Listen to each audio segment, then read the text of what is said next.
Magandang araw po. Sana po'y nasa mabuti kayong kalagayan. Ako po ulit si Obed. At ito na po ang pagpapatuloy ng kwento ni Pinggoy. Ang Balat Kalabaw. Ika-17 tagpo. Pakinggan natin.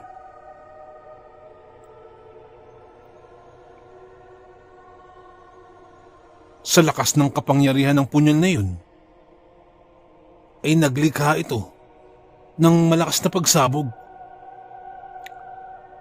Dahilan upang maging ang gapos ko na nilikha sa akin ay nawasak kung kaya't ako'y nakawala. Pero bago ako umalis, ay sinikap kong tingnan ang iyong kalagayan, Pinggoy. Dahil yung pagkakataon niyon, maging ako nga, na kahit pa paano, ay nadamay pa rin sa pagsabog na yun. Naisip ko na, mas lalo siguro ikaw, sapagkat nasa harapan mo lamang ang inyong kapitan. Subalit, pagkatingin ko sa iyo, Pinggoy,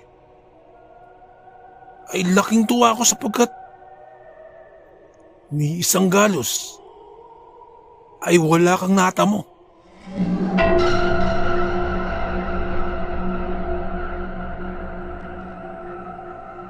Wala kang sugat. Ni gasgas ay wala ka, Pinggoy. Maayos ang iyong kalagayan. At nawalan ka lamang ng malay. Yun lang ang nangyari sa iyo, Pinggoy. Gigisingin pa nga sana kita kaya lamang napansin ko ang biglang pagkilos ng inyong kapitan. Dahil sa takot ko, ay agad-agad na akong umalis. Kung kaya't tumakas na ako habang may pagkakataon pa. At makabalik muna sa amin. At makapagpahilom sa aking mga tinamong sugat. At isa pa,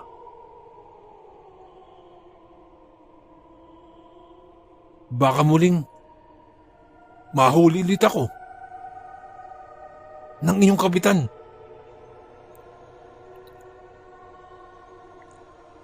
Kaya tumakas na ako.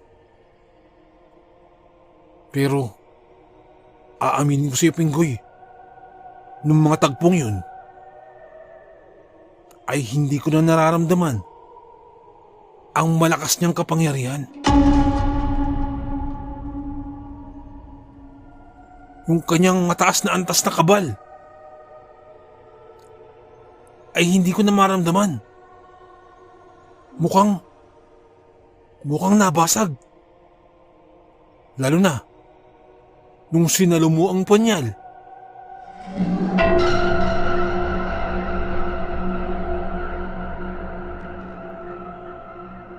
At magiging kapangyarihan ng punyal mismo ay hindi ko na rin maramdaman nung mga tagpong yun.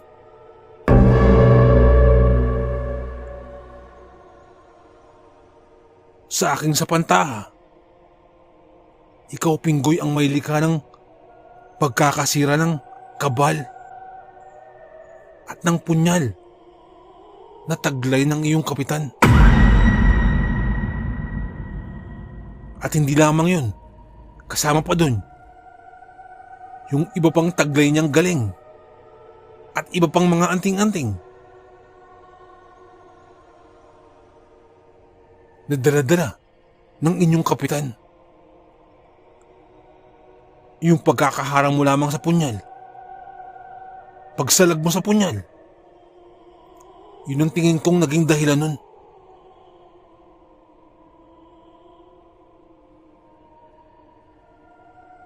Alam mo, Pinggoy, may taglay kang Hindi pangkaraniwan.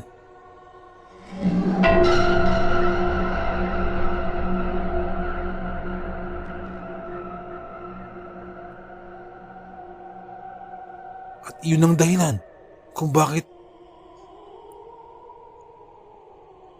hindi na niya napangalagaan ang kanyang sarili mula sa kanyang mga kaaway, ng mga pawang nakikita at maging sa mga hindi nakikita niyang kaaway.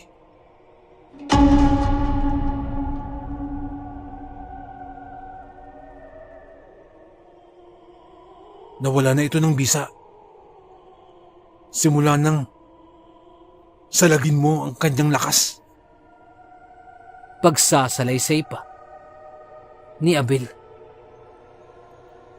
Gulat na gulat naman si Pinggoy sa kanyang mga narinig mula sa kaibigan.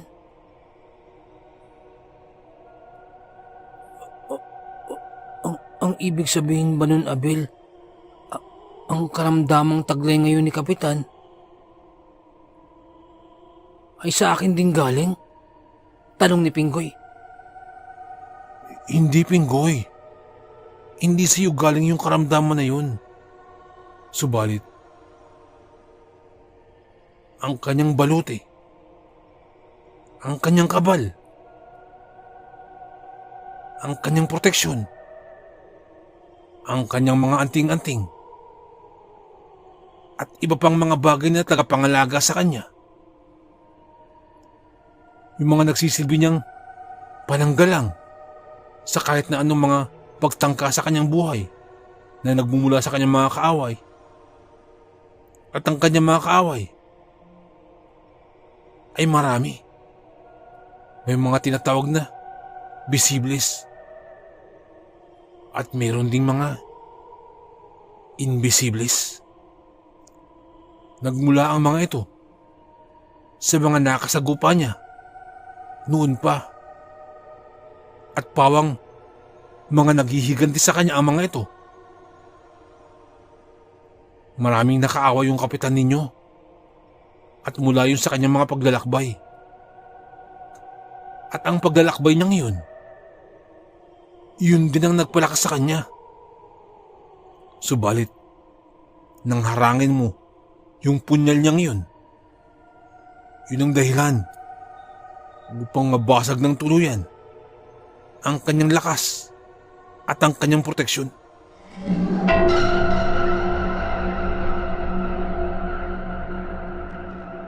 Kung kaya't sa ngayon, wala na siyang pananggalang pa. Na kahit sino pa ang magpalipad hangin na siya ang tangka, ay tiyak na hindi na siya makakaiwas pa.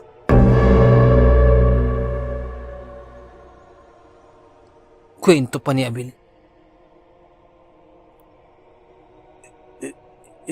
Kung ganun, Abel, parang ako pala ang may sala sa nangyayari ngayon kay Kapitan. Sambit pa ni Pinggoy. Huwag kang mabahala, Pinggoy. Hindi ikaw ang nagbigay ng karamdaman sa inyong kapitan. Hindi ikaw ang may hangaring hindi maganda sa inyong kapitan. Sambit pa ni Abel. Kung ganun, kilala mo ba kung sino ang may gawa nun, Abel? Tanong ni Pinggoy. Tumingin lamang si Abel at saka tumango bilang tugon sa katanungan ng kaibigan.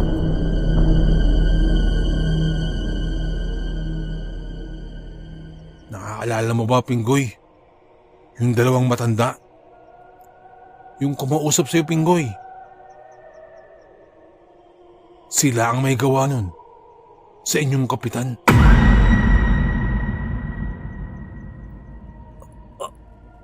Talaga ba, Abel? Yung dalawang matanda? Kinuusap lang naman nila ako dahil ang sabi nila, bagong lipat lang daw sila. dun sa aming baryo. At isa pa, mukha naman silang mababait. At isa pa, ang sabi pa nila,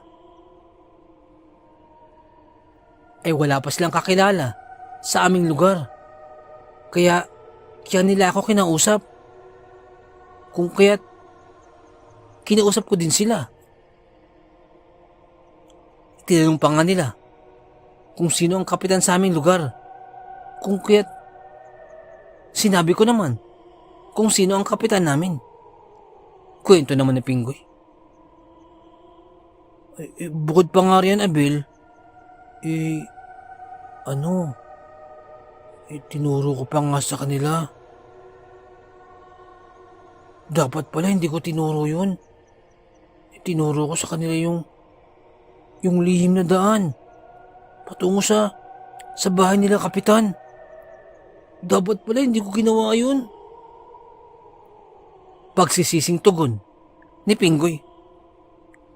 Napalamukos na lamang sa kanyang mukha si Abel habang nakikinig sa kanyang kaibigan.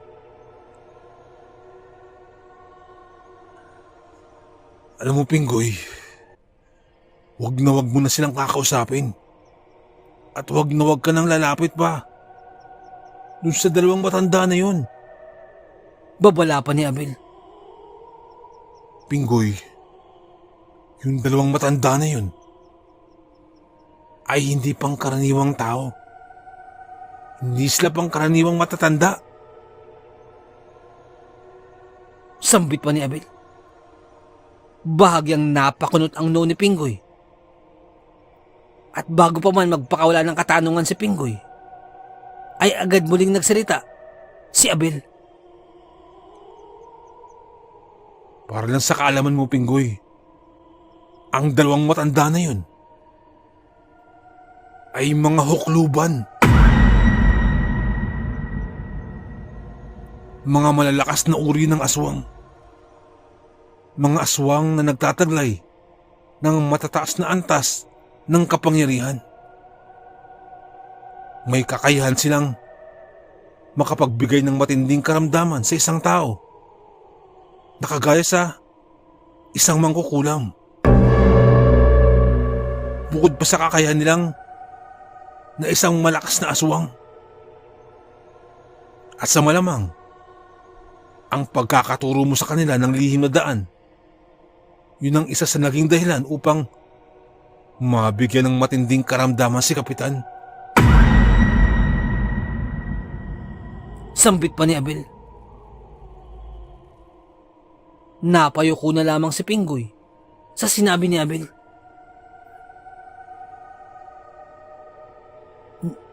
Ganun ba, Abel? Ako nga yung naging dahilan.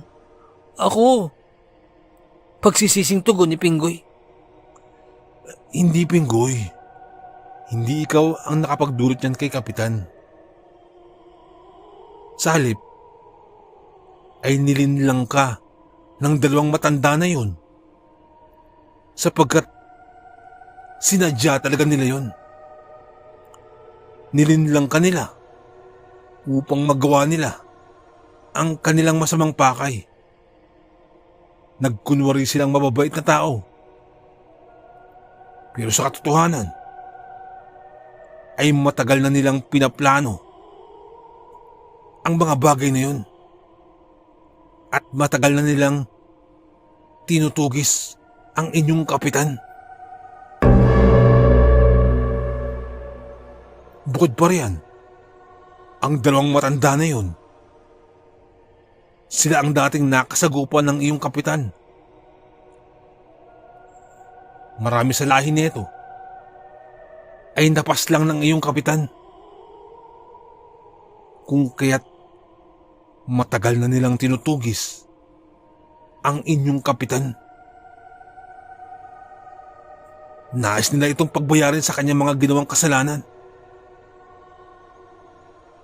Nais nila itong paslangin. Kung kaya't binigyan nila ito ng karamdaman upang pahirapan. Matindi ang kanilang galit.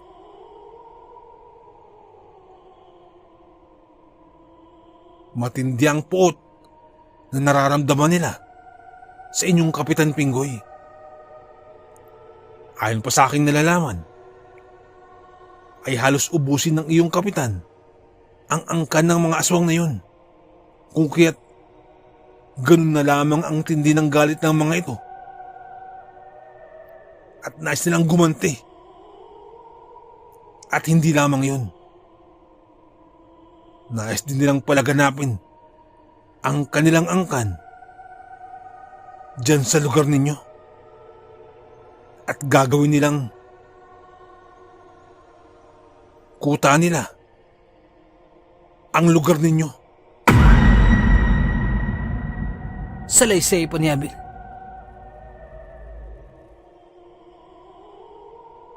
Napakaitim pala ng kanilang binabalak. Maigi siguro, Abel. Nasabihan ko si Kapitan sa kanilang balak. Para naman kahit paano, makabawi ako sa nagawa kong kapabayaan. Sambit pa ni Pinggoy. Mabuti pa nga, Pinggoy. Tama, yan ang gawin mo. Upang mabalaan mo ang inyong kapitan at maging ang inyong mga kababaryo. Mabalaan mo sila. Ikaw ang magbalita sa kanila. At isa pa, hindi pa ako makakapunta sa lugar ninyo. Kinakailangan ko pa kasing magpagaling. May mga sugat pa kasi kung natamo na dulot ng inyong kapitan na kinakailangan ko munang pahilumin. Dahil dun, ay nagpaalam na si Pinggoy at agad itong tumayo at tinungo ang lagusan na kanyang dinaanan kanina. Habang binabagtas ni Pinggoy ang daan pa uwi, ay biglang napatigil sa paglalakas si Pinggoy. Abel!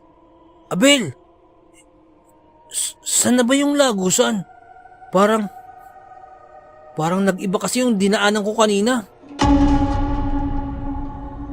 Parang nawala na yung lagusan. Biglang napatayo si Abel sa sinabi ni Pinggoy. Naku! Mukhang nagsasara na ang lagusan. Hindi ko rin namalayan, Pinggoy. Baka wala na yung lagusan. Ganyan kasi ang mangyayari kapag nagsasara ang lagusan. Nagbabago ang kapaligiran dito.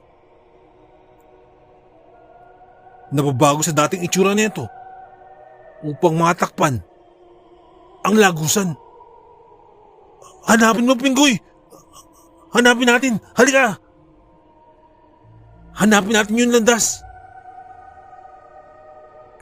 Kinakailangan natin makita yun sapagkat kapag hindi mo yun makita ay tuluyan na magsasara ang lagusan. At kung mangyari yun, ay habang buhay ka nang hindi makababalik sa mundo ninyo, Pinggoy.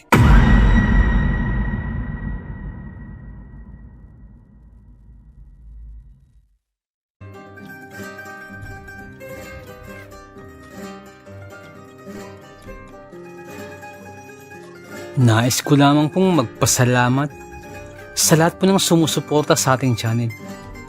Sa lahat po ng ating mga subscribers, mga listeners, at mga silent listeners po natin. Maraming salamat po. Ganun din po sa ating mga OFW listeners mula po sa iba't ibang bahagi po ng mundo. Maraming salamat. Ganun din po sa mga silent listeners po natin at sa mga listeners po natin mula po sa iba't ibang kapuluan po ng Pilipinas. Maraming salamat po. Sa mga nagpapadala po ng kwento, sobrang salamat po. Sobrang laki pa sa salamat po.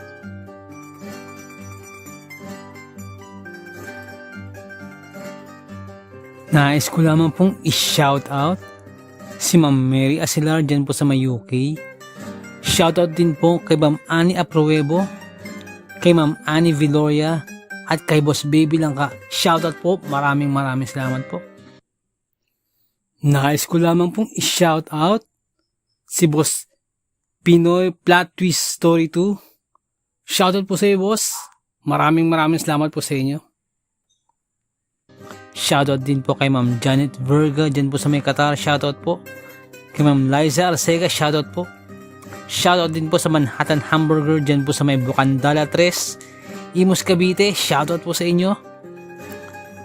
Ganun din po kay Boss Fernando Marcos. Shoutout po.